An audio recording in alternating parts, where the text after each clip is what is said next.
یہ عبداللہ ابن ابی نے یہ بات کی تھی ایک غزوے سے واپسی پہ، ایک انصار اور غریب مہاجر کا جھگڑا ہوا، اس کانٹیکسٹ میں بخاری میں حدیث موجود ہے۔ تو وہ اس مہاجر نے غصے میں اس انصار کو مارا، تو اب منافقین کو تو یہ موقع چاہیے تھے، انہوں نے کہا کہ جی وہ نسلی تعصب بھڑکانے کی کوشش کی۔ منافقین چونکہ مدینہ کے تھے اور انصار بھی مدینہ کے تھے، ان کا دیکھو نا ہماری بلی ہمیں میوں، ہمارے ٹکڑوں میں پلنے والے، اور آج یہ حالت ہے یہ ہمیں مار رہے ہیں،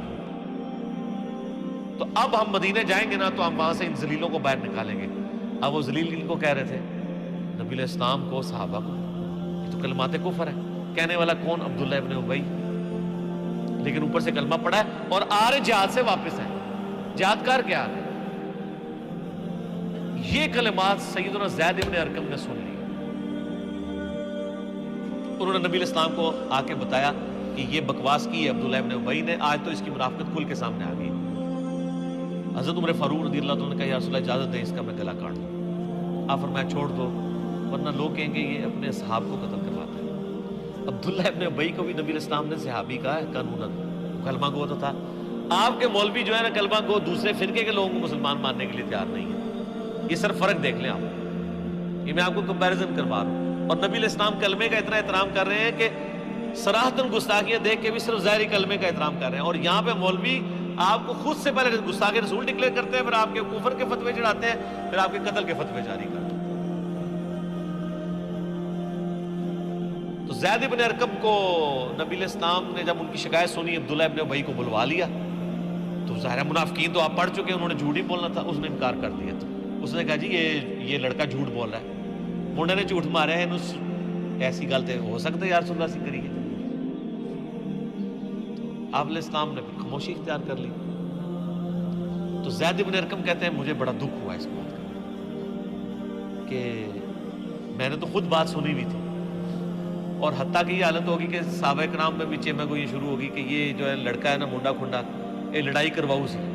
پولوں ہی گال بنا کے، کیونکہ نبی علیہ السلام نے بہانہ جو قبول کر لیا اب اس کا، اب کوئی مطلب وہ ویڈیو ریکارڈنگ تو ہے نہیں تھی اور علم غیب تو ہے ہی نہیں تھا نا، وہ تو بعد میں پیدا ہوا ہے نا۔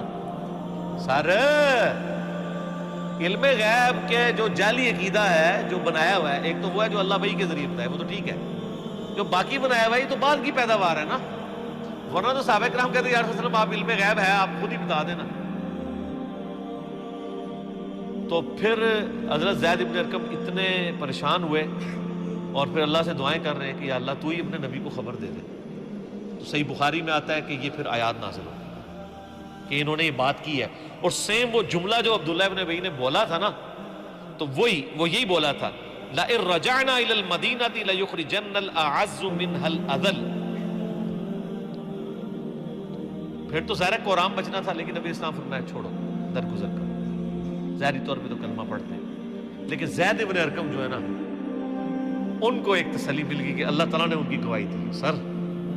قیامت تک جب یہ آیات پڑھی جائیں گی تو کس کا ذکر ہوگا؟ زید ابن ارقم، سابقون الاولون میں سے،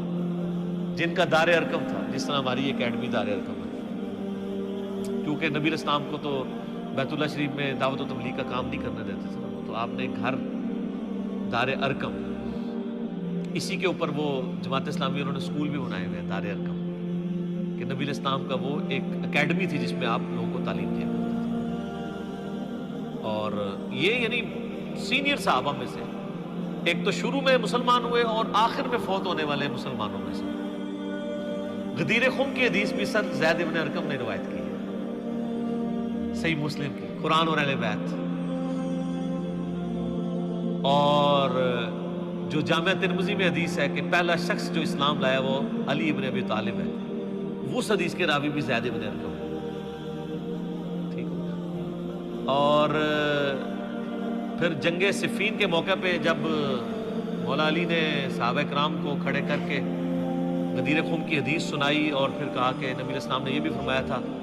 کہ من کنت مولا فہذا علی مولا، تو 24 صحابہ نے وہاں گواہی دی۔ ایک بندہ کہتا ہے کہ میں وہاں سے اٹھا، اور وہ بندہ اٹھنے والا خود ابو طفیل عامر بن واصلہ صحابی تھے جو سب سے آخر میں فوت ہوئے 110 ہجری۔ یہ صحابی، ان کے بعد دنیا میں کوئی صحابی نہیں تھا، یہ 100 سال حضور کے بعد زندہ رہے، ابو طفیل عامر بن واثلہ حضرت علی کے شیعہ میں سے تھے، جنگ جمل صفین نہروان میں بھی رہے اور اس جنگوں کے بھی تقریباً 60-70 سال کے بعد فوت ہوئے، اور ان کی حدیثیں نبی علیہ السلام سے بھی ہیں اور حضرت علی علیہ السلام سے بھی ہیں، یعنی ڈائریکٹ، چونکہ یہ کہتے ہیں میں بہت چھوٹا تھا جب میں نے نبی علیہ السلام کو دیکھا تھا، 7-8 سال کا۔ تو ابو طفیل بن عامر بن واصلہ کہتے ہیں میں یعنی اٹھا، یہ میں نے سارے کربلا ریسرچ میں نے ڈالی ہوئی حدیث ہے، سنن نسائی الکبریٰ سے، مسند احمد سے، ابن ابی عاصم کی کتاب السنہ سے، تو کہتے ہیں جب میں نے حضرت علی کے بارے میں یہ سنا نا، من کنت مولا فہذا علی مولا، تو غدیر خم پہ تو مطلب یہ موجود نہیں تھے ابو طفیل، تو کہتے ہیں میں وہاں سے اٹھا، میرے دل میں کچھ کلک تھا، تو میں نا زید ابن ارقم کے پاس آیا کہ آپ سینئر صحابی ہیں، آپ بتائیں کیا نبی علیہ السلام نے یہ فرمایا تھا؟ تو زید بن ارقم تو پہلے تیار بیٹھے ہوئے، ان کا مجھے چند باتیں یاد ہیں، ان میں سے یہی ہے کہ آپ علیہ السلام نے خم نامی گاؤں میں ہمیں اپنی وفات سے 1.5-2 مہینے پہلے خطبہ دیتے ہوئے کہا تھا، اپنے بعد 2 بھاری چیزیں چھوڑ کے جا رہا ہوں، ان میں سے پہلی چیز اللہ کی کتاب ہے، اس میں ہدایت ہے، اس میں نور ہے، اس کو پکڑو، اپنا تعلق اس کے ساتھ مضبوط کرو، اللہ کی کتاب اللہ کی رسی ہے، جو اسے پکڑے گا ہدایت پہ ہوگا، جو چھوڑ دے گا گمراہ ہو جائے گا۔ دوسری بھاری چیز میرے اہل بیت ہیں، اور میں تمہیں اللہ کا خوف دلاتا ہوں اہل بیت کے معاملے میں، 3 دفعہ فرمایا تھا۔ اور پھر آپ علیہ السلام نے مولا علی کا ہاتھ وہاں پہ پکڑ کے صحابہ میں یوں بلند کیا اور کہا من کنت مولا فہذا علی مولا، جس کا مولا میں اس کا مولا علی، اے اللہ اس سے محبت رکھ جو علی سے محبت رکھے، اس سے دشمنی رکھ جو علی سے دشمنی رکھے۔ تو یہ ہے زید بن ارقم۔ مزید کچھ عرض کر دیں زید بن ارقم کے بارے میں؟ اسی حدیث کے کانٹیکسٹ میں نا جو میں بتا رہا ہوں، امام بخاری نا اسی سورت المنافقون کی آیت نمبر 8 جو ہم پڑھ رہے ہیں، اس کے کانٹیکسٹ میں یہ پوری حدیث لے کے آئے کہ زید بن ارقم نے وہ عبداللہ ابن ابی کی بات سن لی تھی، نبی علیہ السلام کو بتایا تو عبداللہ ابن ابی نے جھوٹی قسم کھا لی، پھر آیات نازل ہوئی۔ پھر امام بخاری ساتھ ایک اور حدیث لے کے آئے ہیں، اس میں الفاظ ہیں کہ جب واقعہ ہرہ ہوا، یعنی یزید نے چڑھائی کر کے مدینہ شریف کو پامال کیا، کئی صحابہ اور تابعین کو قتل کیا، ان کی عورتوں کے ساتھ برائی والا معاملہ ہوا جو کچھ، کیونکہ شہادت حسین علیہ السلام کے بعد اہل مدینہ نے یزید کی بیعت توڑ دی تھی کہ اب تو کوئی جواز ہی نہیں رہا کہ تم نے یعنی نواسہ رسول کو قتل کر دیا ہے، ان کے ساتھیوں کو، کہ ہم تمہیں امیر المومنین مانیں۔ پھر یزید نے فوج بھیجی تاکہ اہل مدینہ کو دوبارہ بیعت میں وعدہ کیا جائے، نہیں تو ان کو قتل کیا جائے، اور وہی ہوا، وہ بیعت تو نہیں کی، تو اس نے مدینہ 3 دن کے لیے حلال کیا اپنی فوجوں پہ، انہوں نے جس طرح ظلم کیا، واقعہ ہرہ۔ تو بخاری میں وہ حدیث اسی موقع پہ ہے کہ واقعہ ہرہ کے موقع پر انس ابن مالک کہتے ہیں کہ میں بڑا غمگین تھا۔ انس ابن مالک کون؟ 93 ہجری میں فوت ہوئے، نبی علیہ السلام کے بعد 82 سال زندہ رہے، اور 10 سال حضور کو وضو کروانے والے، حضور کے بچوں کی جگہ، انس ابن مالک۔ تو انس ابن مالک کہتے ہیں میں بڑا غمگین تھا کہ اتنے مدینہ شریف میں قتل و غارت کروایا ہے یزید نے، تو میں بڑا غمگین تھا، تو مجھے زید ابن ارقم نے ایک خط لکھا، اور اس خط میں انہوں نے لکھا کہ انس ابن مالک آپ کو غمگین ہونے کی ضرورت نہیں ہے، کیا ہمیں حضور نے پہلے نہیں بتایا تھا کہ ہمارے انصار مدینہ کے ساتھ یہ ظلم ہوں گے؟ اور کیا نبی علیہ السلام نے یہ نہیں کہا تھا کہ اے اللہ انصار پر رحم فرما، ان کی اولاد پہ رحم فرما؟ ہمیں تو حضور کی دعاؤں کا حصہ ملا ہوا ہے، انہوں نے اگر ہمارے ساتھ ظلم بھی کیا ہے دنیاوی طور پہ، یعنی اسلام کو غلبہ دلانے والے تو انصار تھے، آج آل امیہ اگر قابض ہو گئی ہے اور انصار کو بیک فٹ پہ کر دیا ہے تو کیا ہوا؟ ہمیں رسول اللہ کی دعائیں ملے گی۔ تو آپ کو انس ابن مالک یاد نہیں ہے کہ حضور نے ہمارے لیے دعائیں کی ہوئی ہیں؟ تو وہ جب خط انس ابن مالک نے پڑھا نا اور اپنے ساتھیوں کو پڑھ کے سنایا کہ دیکھو مجھے زید ابن ارقم نے خط لکھا ہے تسلی کا، تو پھر انس ابن مالک نے کہا کہ جانتے ہو یہ زید ابن ارقم کون ہے؟ ہائے ہائے ہائے، یہ وہی ہے جس کے بارے میں قرآن میں آیت نازل ہوئی تھی،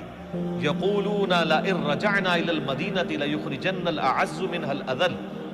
جب عبداللہ ابن ابی نے جھوٹی قسم کھا لی تھی تو اس شخص کے اللہ تعالیٰ نے توثیق قرآن میں نازل کر دی، یہ اس شخص بندے کا میرے پاس خط آیا ہے۔ انس ابن مالک جیسا بندہ بھی کہہ رہا ہے کہ مجھے زید ابن ارقم کا خط ہے، حالانکہ انس ابن مالک خود کتنی بڑی شخصیت ہے۔